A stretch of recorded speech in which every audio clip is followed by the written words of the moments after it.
welcome everybody to today's webinar, New in Splash, Understanding Team Manager. I'm your co-host, Zach Napolitano, and joining me is Splash's Director of Product and resident Splash guru, standing 6 feet 7 inches tall, John Saft. John, how are you today? I'm feeling great, Zach. I'm excited to announce this beautiful new feature to the world. As am I. Thanks everyone for being here this 22nd day of April, the year 2020, for a webinar that's going to cover a very exciting update, one that promises to make scaling your event programs a whole lot easier. That's right. The new Team Manager empowers program leaders to build and maintain their teams in Splash. Let's get into it. Very excited for this one. So when we talk about Splash's enterprise platform, there's a few features that customers point to as being the most valuable. Beautifully branded event pages, CRM integrations, themes, and scalability always rank high on the list. Quietly, though, the ability for teams to collaborate effectively may be our single most impactful feature. And by collaboration, we mean controlling which users have access to the Splash platform and defining which events, assets, and permissions different types of users have access to. Put simply, collaboration is essential for scaling an event marketing program. Until today, this all happened for our customers seemingly by magic. Your Splash implementation specialist or CSM would set up your logins and groups and then be your point person for maintaining your user licenses and permissions. So John, how is that changing? Well, Zach, I've spent a lot of time interviewing our top customers and our power users. Getting their full team in Splash has obviously been incredibly impactful for their event program, but it has also been incredibly hard. They've had to rely on a CSM or a support specialist to make routine changes, whether that be adding a new user, reassigning a license, or moving team members between groups. Just about everything else in Splash is self-service, so we knew it was important that team management become self-serve too. Wait, John, are you saying what I think you're saying? You know I am, Zach. We've rehearsed this like 3 times this week. Fair. But starting in May, a large percentage of our customers will be able to add and remove team members from their Splash organization, assign Splash team members roles, and add and remove team members to groups. And just to be sure, that's without Splash assistance. Confirmed, that is without Splash assistance. That's right. This functionality will now be completely DIY. That is for users with an admin or group manager role, which we'll define here in a bit. That's huge. So before I get too excited, let me slow down and talk about today's lesson, because John, you just dropped a real A-bomb on us. So our agenda today, we'll start by defining the key terms for mastering Team Manager, such as organization, groups, and the 7 new role types. Then we'll demo the Team Manager, showing everyone exactly how admins will be able to manage and maintain their Splash organization. Finally, we'll end with Q&A, answering both live audience questions and the ones that were pre-submitted. And John, if it's okay with you, I think the audience would also like to hear about what is on the horizon for Team Manager. Hey, let's do it. Today's release is a massive step forward for the majority of our customers, but we're already planning on how this scales and how we can accommodate increasingly complex use cases. I love it. Okay, so what do you say we dive into our key terms? John, the first one is going to be organization. Easy. An organization is a customer's instance of Splash.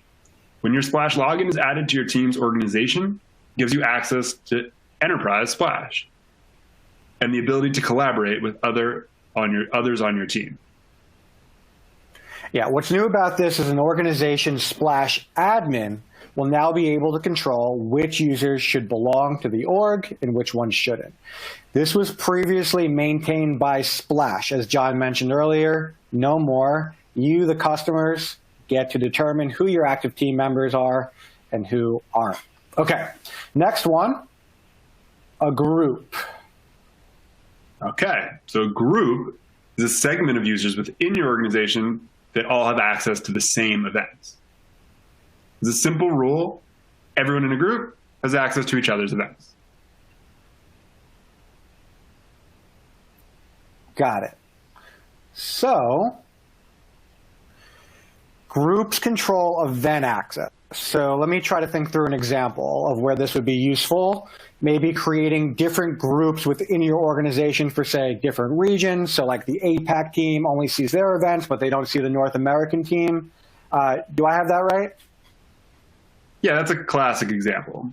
Groups can also be used to segment teams by department, by campaign, by managerial level. Can really shape it to however your teams are set up. Got it. So John, for some reason, my slides are not pushing. Can you try toggling to the next one for us? Here we go. Is that currently live, the one that says hopefully something about Acme Splash org? Beautiful. That's live right now. So this graphic shows how different groups can be organized within an organization. You'll also notice the freemium users sitting outside of the organization. This means they do not have advanced functionality and very limited ability to collaborate, making them more or less solo collaborators. Those in the org are licensed users. Those outside of the org are not. Those within the same group can see each other's events. Now, John, I have a key question for you here. Why are those arrows from these subgroups pointing directionally up like that? Yeah, so the key part of our entire group hierarchy here is that you don't want to have to add group managers or admins into every single group below them.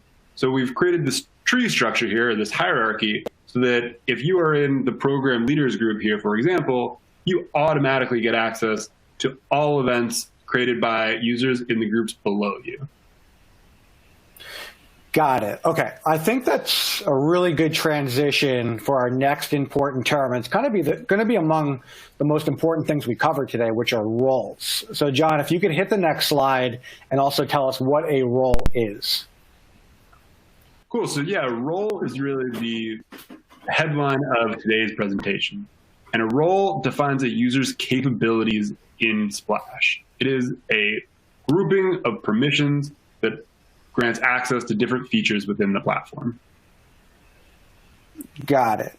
Okay. And I guess an interesting point for probably the majority of our audience watching is that it's probably going to be folks in the admin or group managers roles, which we'll learn are the only team members who are able to do any type of team management. Exactly. Cool. So next slide, if you can go to that beautiful chart with all the faces, there are 7 roles in total with very distinct capabilities. So John, if you could move on to our first role, which we've kind of been alluding to, it's an admin role. Can you pull that slide up for us and tell us a little bit about who you would envision functioning within this role? Absolutely. So here we have the admin. And so the admin is the owner of the account, right? It is the kind of the Splash expert, the person who is responsible for adding users to the organization, or again, remember the Splash instance, for removing users. It is the user who is going to be updating permission sets throughout the team. It is your, the go-to, the Splash expert for the entire team. Gotcha. So they have every permission under the sun, and the key thing is these folks are the gatekeepers for who belongs to an organization or who is deactivated from an organization for whatever reason. Cool. Exactly. So, go ahead, John. I was going to say, if at any point there are any access issues, permissions issues, if anyone within the team needs to be upgraded or downgraded, or just has a general question about why something is the way it is, the admin has now becomes the go-to, as opposed to always defaulting to the CSM or support. To quote Kanye, no one man or woman should have all that power, but I guess we do give it to a select few here in Splash. Group manager, that's the next one. And this one's similar to an admin, maybe a poor person's admin, so to speak, in that they have a lot of capabilities, but they're missing just a few. Exactly. The way I like to describe it here is that the group manager is really the admin for a specific group, right? So again, if we think back to our definitions, your group manager is a group. It can be a department, it can be a region, it can be a managerial level. So if you think of this in terms of, you have your North America region, your APAC region, you have a group manager just in the APAC region. That person is responsible for adding a new user within that particular group, maybe creating all the subgroups within that group for, all the different countries or the different districts or whatever that may be. What is key here is they don't have control over the entire instance, right? So they can't add more licensed users. They can't change someone's permission set within the team. They're just controlling who within their specific group or groups have access to each other's events. Gotcha. Yeah, that's super important for self-service. And we see a lot of power users who kind of wear both hats of group management, but you could see this user also has advanced design capabilities, integrations. This is often a jack or Jill of all trades, so to speak. Next one, John, if you could hit that, is the creative specialist. Tell us about that one. Your creative specialists are your designers, right? These are your art directors or your general design team. They're the ones in here, for those familiar with some additional Splash lingo, they have access to Designer Pro. So what that does is it gives them the ability to create new custom themes, edit existing custom themes, share themes with different groups or the entire team. That they really hold the keys to all of the event templates to empower the rest of your organization to really scale on brand. Yeah, that's such a significant role when we're talking about a central group of people or that really control an organization's brand identity and not allowing folks who frankly shouldn't be touching it to adjust that. And that really allows rigorous brand consistency across an entire organization. That's a really big deal. Okay, John, after creative specialists, is that the integrations next? It is indeed. So now we've gone down another layer here. So as you can see, as we go through each one of these roles, and as you see with these little graphics, each one loses a check mark, right? So when we go from admin to group manager, you can no longer access user and role management. Going from group manager to creative specialist, you can no longer access group management. Now going into the integration specialist, you can no longer access Designer Pro. So your integration specialist is going to be your marketing ops wizard, right? These are your Marketo gurus and your Salesforce admins and the people who need to get in there as you're setting up your organization, setting up your workflows. Make sure everything within Splash is connected to all third-party systems, connected well, connected without any errors. They're going to do your QA, so they're going to want to create some events, submit some test RSVPs, make sure all that information and data is flowing seamlessly from one system into the other.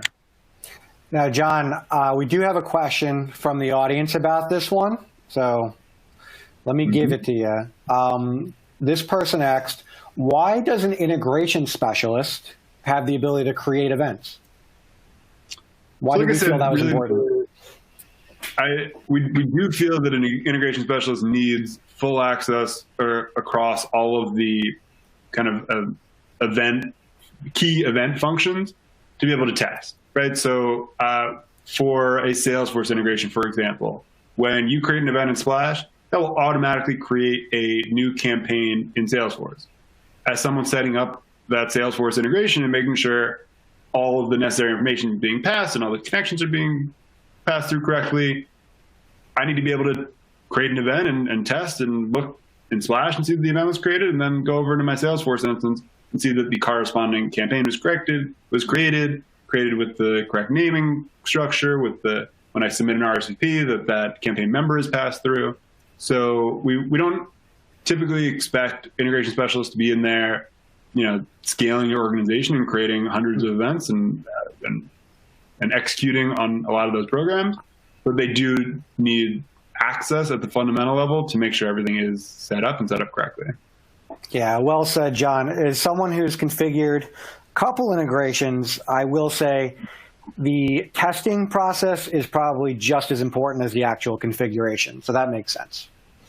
Let's move on to Event Organizer. And John, I'm guessing this is probably going to be the one that's the most popular when we think of Splash users. Do I have that right?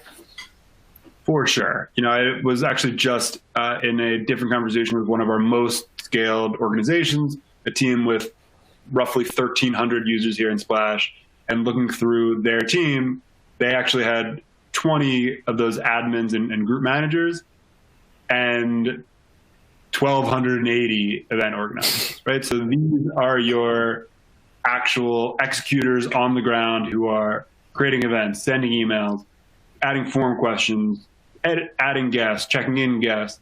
These are the people on the ground making the program go. Yeah, I think the key thing that I would call out for some of our existing users who are on the line is all of those essential event management, creation, execution capabilities with the absence of advanced design capabilities. The reason being is we're really putting brand control and advanced design skill in the hands of the creative specialist and above now. I think that's a great point. And what I really want to stress here is just with each one of these roles, our goal is to set your team up for success, right? And so what we want is to make sure that each one of these roles has just enough permission so that they can execute their job and do their job in the greatest capacity possible, but not too much permission so they get themselves in trouble, right? So with the event organizer, they, again, can do all of those key event functions, but they can't get into Designer Pro to make your perfectly on-brand event now all of a sudden have some crazy color in there or a font that you didn't approve, right? The integration specialists can get in and do everything they need to with Marketo and Non24 and HubSpot and all these different things, but they can't get into your team and start adding in new licenses that shouldn't actually have access. Yeah, and that's a great point. And I think the beautiful thing here is, let's say there was an event organizer who took our online courses for Designer Pro and proved themselves to be proficient. The admin has the capability to change their type, maybe to a higher level of permissions. Absolutely. Okay, let's go on to our penultimate role here, Onsite Specialist. The Onsite Specialist is now, let's go one level deeper, right? So the event organizer, these are your executors, your goers, the creators of your events and your event program. The Onsite Specialist is their helper, right? So what is key here is that an Onsite Specialist is not the one creating events. They can't send an email. They can't edit on-page content. They are really just there to manage the guest list. So think about, your agency that you have helping at the door, or maybe just, a team member who is kind of tangentially related to the events program or the marketing team and really only needs access just to the guest list and just during the event. That's really where the Onsite Specialist comes into play. So they'll be able to add guests, they'll be able to edit guests, they'll be able to check in guests. And what's key here is that this applies both on the mobile app side and on desktop, right? So in addition to actually being on site and doing all this from your phone or a tablet, if, for example, you need to give access to salespeople to go in and add their prospects to the guest list for a future email send, or just to check in on things, that if they need edit access on that guest list and they actually need to add people to the list, this is the role for you. Nice. Okay, that was well said too. Let's go to the final one, which is view only. And John, no offense, if you belong to my org, I would make you a view only user. And I think that is totally fair because it's really about trust here, and Zach and I are still building that up. So hopefully, like you're saying, that it is always within the admin's rights and power to upgrade or downgrade as they see fit, right? But so that for this viewer, because they aren't necessarily trusted to start messing with things and adding things or removing things, but they need visibility into things. So again, going back to my salesperson example just before, if that salesperson needs to add guests or potentially remove guests or add people to the list, they can be an on-site specialist and they can do that. If in another scenario, your sales team, you don't trust them, you don't want them messing with anything, your guest list is sacred and holy to you, but they do just need to see when people are added or when their prospects RSVP, for example, you can give them this viewer role, and now all of a sudden they can go in and have full access to the guest list, just they can't touch anything, right? So other examples of this may be going the other way, where maybe you have a boss or a CMO or someone like that who needs to get in and just kind of approve on-page content or view reports and analytics.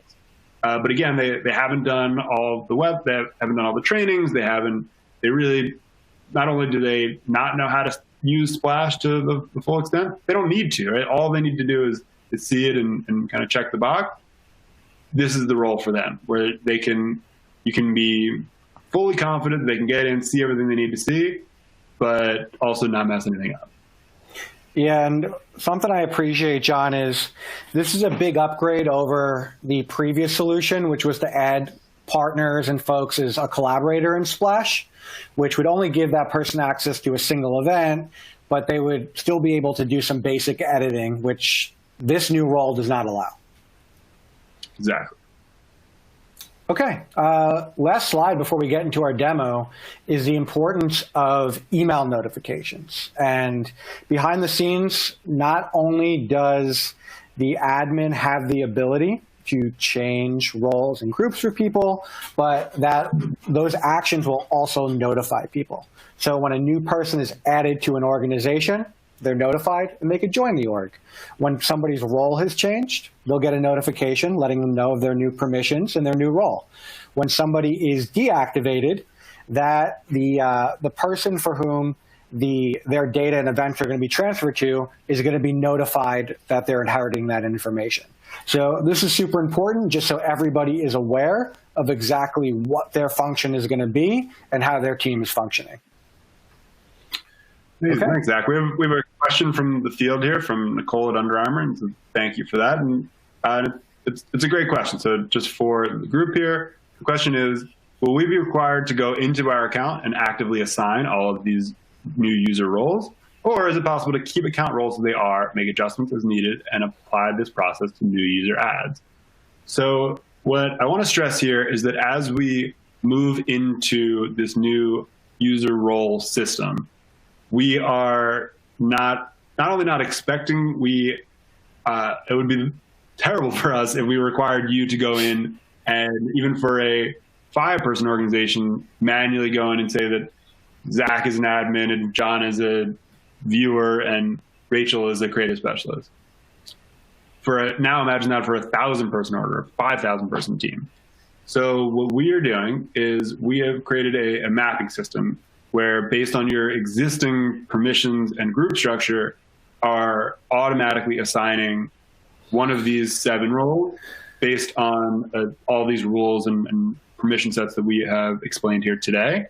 And so when you do eventually get migrated in, our goal is that the only person who actually notices any difference is the admin and the group manager, because they now have access into this new team manager and they can start making these adjustments on their own. If I am an event organizer or an on-site specialist or a creative specialist or any of those others, my experience really shouldn't change. And if it does, based on what Zach is showing here with these email notifications, if after you get migrated and the admin goes in and sees, oh, wow, man, Zach right now is a creative specialist, but man, that guy really doesn't know red from blue. I think I need to downgrade him a bit. He will be downgraded from creative specialist into that event organizer role and receive an email that alerts him, you've been downgraded. Here's your new role. Here's what you need to know about that new role so that there aren't any surprises. Yeah, John, that's right. I've been known to overuse accent colors and get in trouble for that, so I wouldn't blame you for making that change. Okay, if you could hit the next slide, I'm going to attempt my demo now. The reason I say attempt is I've been having some technical difficulties back here, but let's give it a shot. If not, John, you'll have to take the helm on that too. So I'm going to initiate my screen share. I think that's loading, which is a great thing. Give that a 3 Mississippi count, and we're in. Okay, wonderful. So right now, I am logged into Splash as an admin, the highest role one can have in the organization. So before I even get into the team manager really quickly, some quick nuances to call out. The first one being, look to the left. Of course, because I'm an admin, I have access to every tab and every management tool within Splash, right? The other thing you'll see when it comes to event management, if I select an event, I have the ability to publish, unpublish, delete, add to hubs, delete events, you name it, the whole gamut of capabilities. Now, where the new stuff is in this little tab to the bottom, team. So everyone who is going to get access to this, you'll locate this tab, and this is where you'll be able to see every single user within your organization, as well as all of the groups that you're managing. So here's a team management tab with every single user in my organization. So before I even get into the users, let's take a look at the groups tab. You're going to notice that the group, or the organization, I should say, that I'm overseeing has multiple groups here. So I have my top level admins, which I'm sitting in, as well as my various collaborative groups like field marketing, internal events, and tentpole events. The important thing to remember again is these roll up, as John was telling us earlier. So if somebody in the field marketing group creates an event, every person in the admin group, the one sitting above it, will be able to see and review that activity. So heading over to Team Manager, you'll see this is where every user is. You'll see that their role is listed here, the group they belong to, and even their last dates of activity and when they joined the group. So if I wanted to add a new user, I hit that button. I select the role type I'd like to add, let's say read-only, for example. Hit Next, and I simply enter the person's email address. And then I get to select the group or groups I'd like that person to belong to. When I hit Add User, that will then trigger an email notification, allowing the person to join my Splash organization. Okay. By the same token, as John mentioned earlier, I may need to make some adjustments, right? Maybe this event planner right here has really proved their mettle, has taken our online courses, and needs to be upgraded. I can come in here, change that person's role to, let's say, creative specialist, and I could even assign them to additional groups if necessary. So those types of small adjustments that are pretty routine are extremely easy to accomplish. The other thing I want to note is, let's say somebody is no longer with our team. Maybe they're no longer with the company, or they got transferred to a different department. How do we manage something like that? In this example, I'm able to select a user. Again, the admin is the only person who will be allowed to do this, and use the remove from team function. This will both deactivate their Splash account, in essence, turning them into a freemium user, and also it will transfer all of their events and data to a user. You'll typically assign this to an admin or another group manager. And that person, of course, would receive an email alerting them of the data being sent their way. One other cool one I want to show everybody in terms of larger scale organizations who want to operate a bit more efficiently is the ability to import users in bulk using a spreadsheet. So using a simple template like this, email role and groups, you just identify what everyone should be doing and which group they should belong to. Download that as a CSV file, and you're able to use the upload CSV function to bulk trigger those email notifications to all your new team members. It's that simple. Okay, so those are the key responsibilities of the admin. It's team management, it's seeing who's in each group, it's seeing who's in the organization, who isn't, and making adjustments. One quick thing I want to show everybody now is a switch over to the account of a read-only user. So that's probably the most drastic shift in role from somebody who is an admin, right? So you'll see on this account, this person absolutely does not have access to Designer Pro mode or even Designer mode, the more basic design tools, because this person cannot edit any events. You'll also notice when we go to this person's events dashboard, every single tab to the left is grayed out.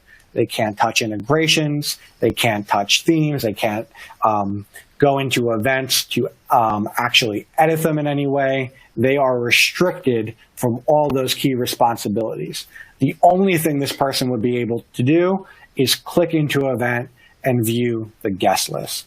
So the view-only user, you can see, has the very obvious restrictions, whereas the admin has the full gamut and really now has that team management capability that's going to make all the difference.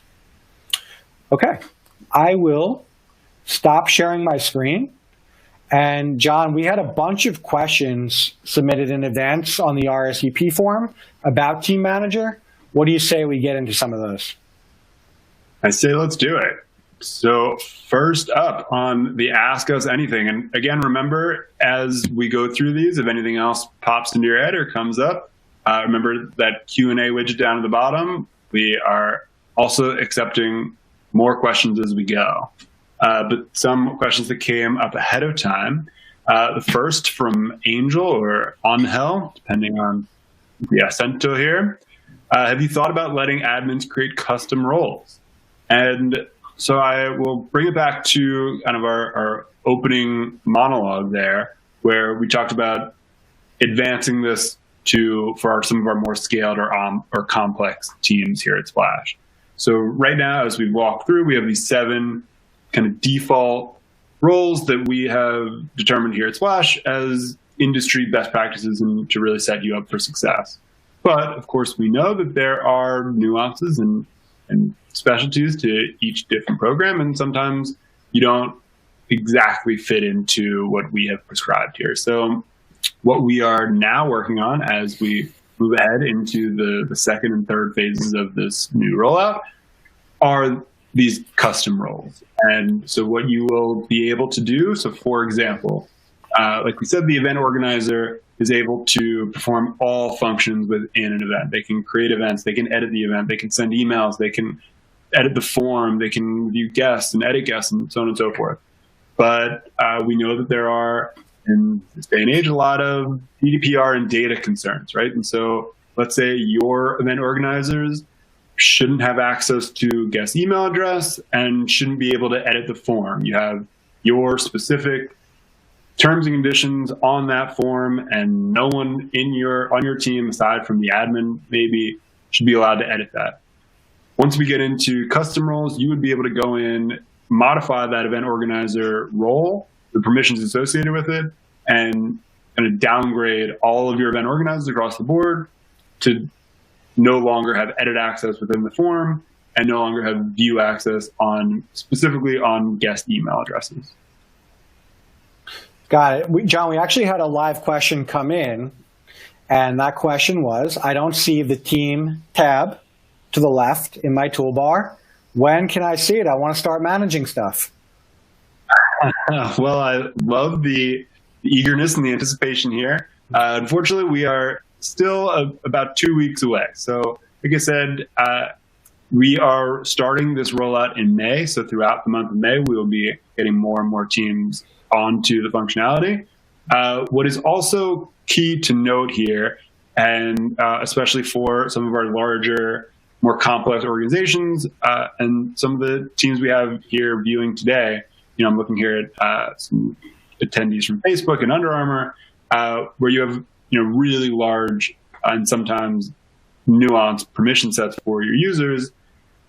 If you need one of these custom roles, right? If you need to make a change to your event organizer so that they don't have access to the form, for example, something like that won't actually be available until later in the summer. We're planning on closer to August or something like that. And so if in May you still aren't seeing that team tab or don't have access, I encourage you to either reach out to us directly, reach out to support, and ask some questions about why don't I have it yet? Can I possibly get bumped up? And we can start to assess whether maybe it makes sense for those couple months in between your event organizer to have full access, and then once we get to August, that's when we take away the option for them to edit the form, for example. So it will come in stages. We'll be continuing to roll this out over the next 3 or plus months, but stay tuned. It's coming soon.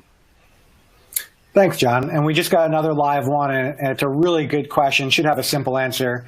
How does role impact who has access to the reporting tab? So by default, we are only giving access to reporting right now to the admins and the group managers. So again, what's important to remember, and if you take nothing away from this whole presentation, take this away, that your role determines permissions and your groups determine access to data. So that data can be events, that data can be reporting as well. And so we are limiting the reporting by default just to those top level kind of overseers. But again, once we get into these custom roles, that is something that you would be able to adjust based on the individual needs of your team and your setup. But it is, as for this first initial rollout, it will just be those top level overseers. Cool. You can go to the next question, John.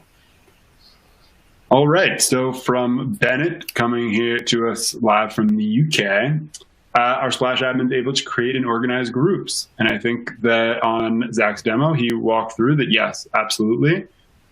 You will have access to that groups tab.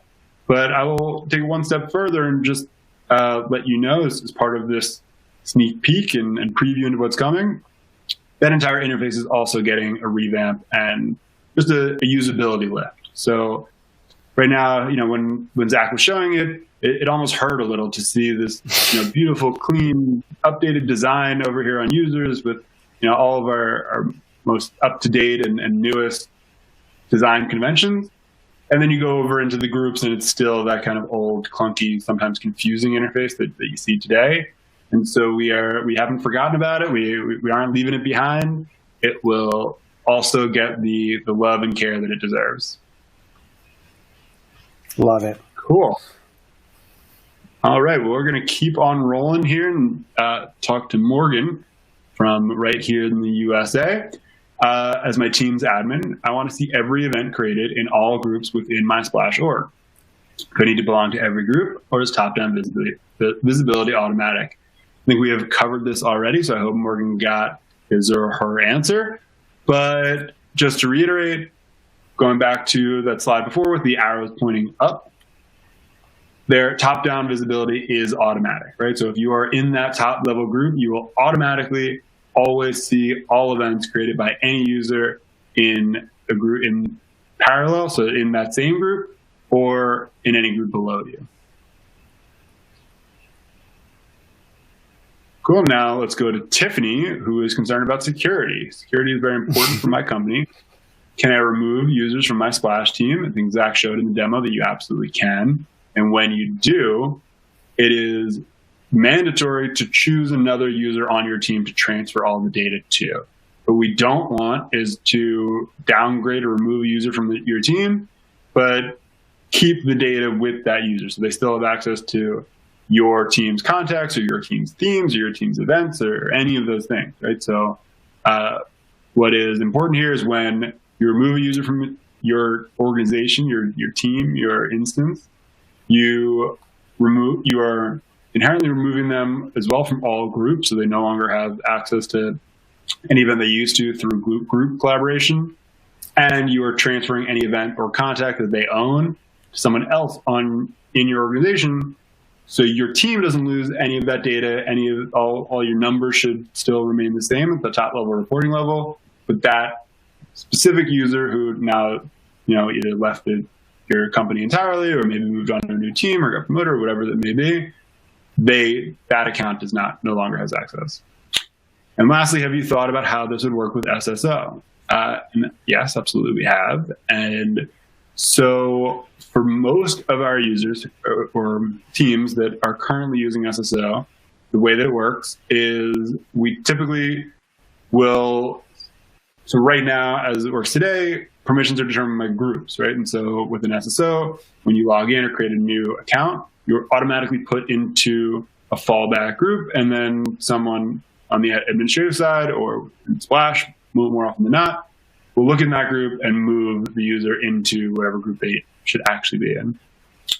It will work very similarly with this new role system. Instead of falling back to a fallback group, they will now fall back to a fallback role, which will be read-only unless specified otherwise. So in its simplest form, if you create an account through SSO, your account will have the least possible permissions until your admin upgrades you to whatever you should be. There also will be an option to configure your SSO in such a way that we get a role ID or specific one of these roles back from your IDP. And so if you have a mapping system where we know that Zach should be an event organizer and I should be a creative specialist and so on and so forth, we can do that kind of mapping so that when new accounts are created, if we get a role ID back, we'll map them into the correct role. And if not, we'll go down to the least permissive so nobody messes anything up or does anything they shouldn't, and then allow for upgrades when appropriate.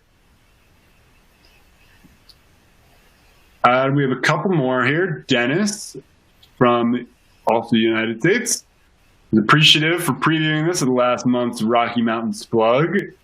Welcome. And I want to know if the on-site users can only log into Splash on the host app or if they have desktop access too. Most definitely have desktop access. These permissions will go across both platforms. So if you are able to edit guests on desktop, you'll be able to do it on mobile. If you are not able to do it on mobile, you won't be able to do it on desktop, and vice versa. We are one product, one platform, one experience here, and so we want those experiences to be consistent no matter where you are accessing from.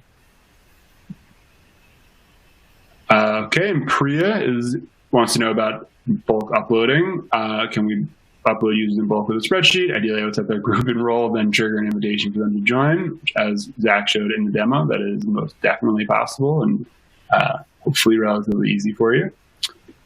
And thank you. That does it for all of our questions and Q&A, unless it looks like, yeah, but nothing else live.